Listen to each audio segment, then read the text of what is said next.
Hey, what's going on, guys? This is Mac and Jeeves coming to you from my apartment in DC. Hope you guys are doing well this week. I wanted to do a quick blog, a little update, mainly to open this box of wine that I got.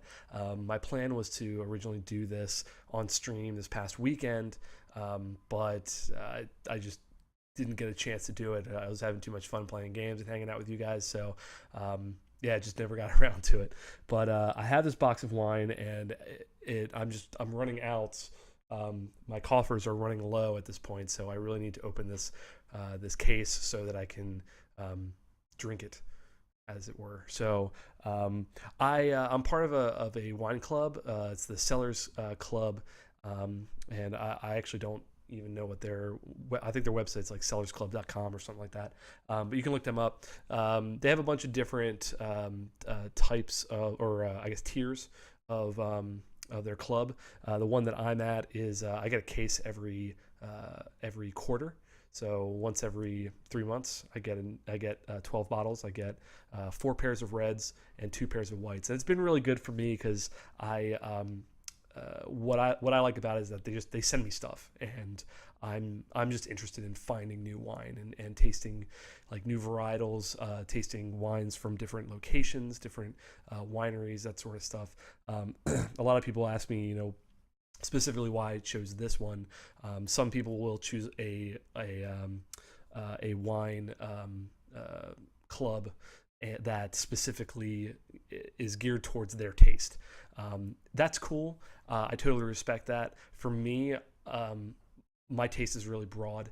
I have an appreciation for wine that I think is different than a lot of people. A lot of people drink wine.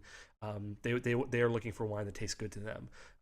I'm trying to open my palate a little bit more, understand what makes a good, what makes a good Chardonnay, what makes a good Shiraz, what makes a good Cabernet Sauvignon, something like that. So to understand that, it's better to kind of branch out and try a lot of different types of wines, just to kind of broaden your palate and broaden your scope a little bit. So depending on what you're looking for, there are a lot of different, if you're interested in a wine club, there are a lot of different wine clubs out there. And I'll probably be posting up some more about different wine clubs that are available. And I kind of want to start like reviewing a couple clubs on stream.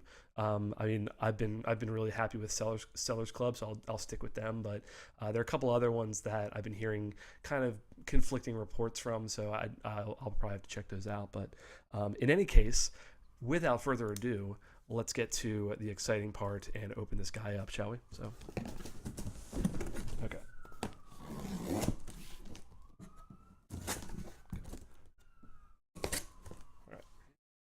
Got this like little pocket knife thing. I don't remember where I got it from, but I use it to open boxes, preferably boxes filled with wine. So what's cool with Sellers Club is that they'll send you, the first thing you always see is your tasting notes. So they basically go through and will tell you where all the wine's from, what type of wine it is, and then go through a little story about the vineyard or the winery. It'll go in a little bit more in depth about what the wine contains. Like if it's a blend, then it'll tell you percentages of the blend. It'll go into tasting notes, so it'll help you understand what the aroma is, as well as what you're tasting on the front end, and then after on the backside of the like when you swallow it, like what you taste as well, because it's two different palates that you'll be tasting. And then my favorite part is the last line is always what the wine pairs well with. So like this first one is a Cabernet Sauvignon. Try pairing this wine with poultry, lasagna. Yes, love lasagna. Couscous with meat, Middle Eastern fare, veggie pizza, and Greek cuisine. So yeah. Really cool that they send that kind of stuff. So let's take a look. See what we got this quarter. So like I said, I get 4 pairs of reds. So I have 12 bottles in a case. I get 4 pairs of reds. So that's 8 reds. And then 2 pairs of whites. So four whites. But like I said, they come in pairs, so I'll get two, basically two of each bottle, so I can try one, and if I feel like sharing it with somebody, I can share it with somebody, or if I try one and don't like it, I can give it to somebody, which I've done in the past. Don't tell anybody, but so the first one that we got is Talbingo Hill. It is a vinted 2015 Shiraz, southeastern Australia. You can take a look at the bottle there. Whoop, let me get that.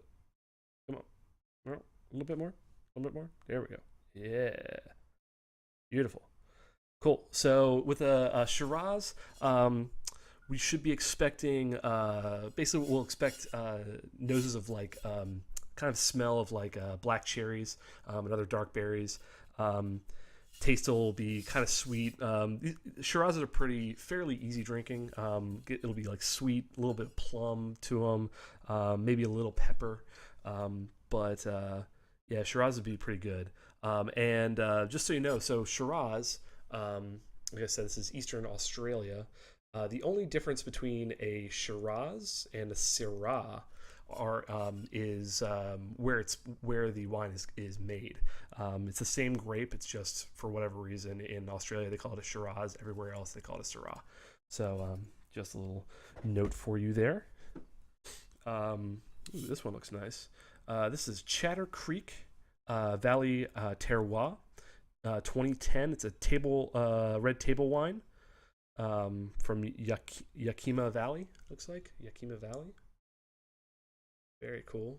Valley Terroir. Cool. So this is as a table red or a red table wine, depending on who you ask. They'll call it. They'll change that phrase a little bit. But let's see. This is it's usually going to be a blend of different reds. So this one is 53% Merlot. It is, yeah, actually you can see, maybe you can see that on the back there. It is, there we go. So it is half Merlot. It's a quarter Cabernet Sauvignon. It's 20% Malbec, and it is, or 19% Malbec, and Cab Franc 5%. And it's aged 32 months in French oak, which is pretty cool too. So I would expect. I'd probably expect this to be a very fruity wine, nice and dark as well, which would be a very pretty color. Blueberries, blackberries, plums, the like kind of dark fruits. So this will be I'm kind of excited about this. That's a nice blend. So we'll see how that turns out there. Next we have Railroad Red, 2007 there. Graham Beck. I keep turning it the wrong way. There it goes. Come on. No, stop focusing on me. Whatever. Anyway, sorry about that. So Graham Beck. This is South African. It says rich and spicy on the nose, layered with berry fruit flavors on the palate. I'm guessing this is a. Let's see. I think I have some notes here about this one. Graham Beck. So it's a 60% Shiraz, and a 40% Cab Sauv, Cabernet Sauvignon. So the cool thing about the Graham Beck, or this Railroad Red, is that all of these this is made completely with homegrown grapes. So a lot of wineries will actually outsource their grapes, just because it's very difficult to have the space to be able to grow the grapes that you need to create the wine that you want. So a lot of wineries will outsource to vineyards to pull in their grapes. It's a normal thing. It's everybody does it. But it's very, very cool when you find a wine that is made all from homegrown grapes. Very, very cool. I would say it's a fairly small name. I'm not too familiar with it. It does say on the back too, which is nice. Serving enjoy with lamb or veal dishes, as well as duck or roasted chicken. I might have to make up some veal at some point. Sounds like a good decision, right? For our last red, Orizzonti, yeah, I think Orizzonti, Rubicone, yeah, Sangiovese. So Sangiovese. So this is let's see. So yeah, Sangiovese. So this one is Italian. So Sangiovese is one of the grapes, one of the grapes, the same grape that's used for Chianti, which is one of my favorite varietals, or my favorite types of wine, mainly because it's very, very easy drinking. They're usually, I wouldn't say they're too complex. They're like there's some fair complexity to them, but they're very nice, easy drinking wines. I feel like they're easy drinking. So for Sangiovese, I would expect this is 100% Sangiovese as well. So this is I would expect some cherry flavors, a little bit of dark, not so much dark fruit, some cherry, some like sweet forward flavors. Like I said, easy drinking, a little complex, but that'll be a nice wine to drink, maybe up on the rooftop or something with some friends. With my friends. All right, so we are on to, so those are the reds that we got. We are on to the whites. I'm actually going to start with this guy first. Check this one out. Dominius de Castilla. Dominius de Castilla. Oh. And this one is it's a Verdejo. 2014 Verdejo. It's and this is from Spain, Rueda, which is so I haven't had too many Verdejos before, but this one is 100% Verdejo, and let's see. So it actually does say, and I was kind of expecting that as well. It has a very floral and fruity aromas, and the flavors are going to be like peach, apricot, green. It says green apple, pear, that sort of stuff. Probably a little minerality as well with the soil that's in Spain. You'll get a lot of minerality with a lot of the wines that come from that area, from Portugal, from Spain. That's from over in that part of Europe. So, but yes, Verdejo. Really, really pretty color too. It's a very, very pretty color. It's kind of just, it's almost a little greenish, and I don't know if that's just the light. Yeah, it's really gold. It's very gold, which is very. I love that color on a white. And this last one, I am actually I don't know that I've ever had before. It's a Gruner Veltliner. Gruner Veltliner, and we got. Can we please? There we go. Biohof Pratsch, and this is a Austrian wine.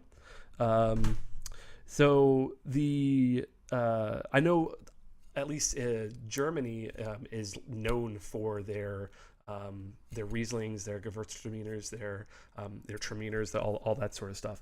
I've never had a Veltliner before, so let me grab my tasting notes real quick. And we will see pale yellow in color, 100% organic Gruner Veltliner. Opens with a clear and fresh aroma of crisp apples and pears with a dash of lemon juice. Ooh. The wine is light and crisp on the palate, straight, piquant and fruity, and finishes with grip and character. Interesting. It's a very typical and good representative of the DAC that should be drunk by 2018. So they even tell you, like, if this is a wine that is, most of these wines that you're going to get are going to be ready to drink now, but they kind of give you a date that you should probably drink it by. I think most of these are probably like 2018 or that sort of thing. So, but anyway, those are the wines that I got this month. I think what I'm going to do is I also use, I use the Vivino app. So I might just take a picture of all these real quick, see what the pricing is, and then put that up on just as a comparison. The price per wine for this club, for the one that I'm in, comes out to a little over $10 per bottle. Generally speaking, the value of the box itself is usually higher than that. So yeah, so I'll check out and see what these how much these bottles are, and I'll let you guys know. But I hope you enjoyed that. I will. Maybe I'll post up if I find that one of these wines is particularly good. Maybe I'll post up a quick review on Twitter so you guys can know how things have turned out with this shipment. But definitely excited to get into quite a number of these bottles actually. Definitely this Railroad Red sounds really, really good, and the Sangiovese, and I mean they all sound good. What am I talking about? This Chatter Creek, the red table wine. Usually not excited about table wine, but the blend sounds really good. So anyway, guys, thanks so much for stopping by. I hope you enjoyed this review or this open box ceremony for my wine club. I hope to be doing more of these on stream, and we'll definitely continue to let you guys know about the wine that I'm drinking. And yeah, if you guys have any questions, feel free to let me know. Otherwise, I will talk to you later. Peace.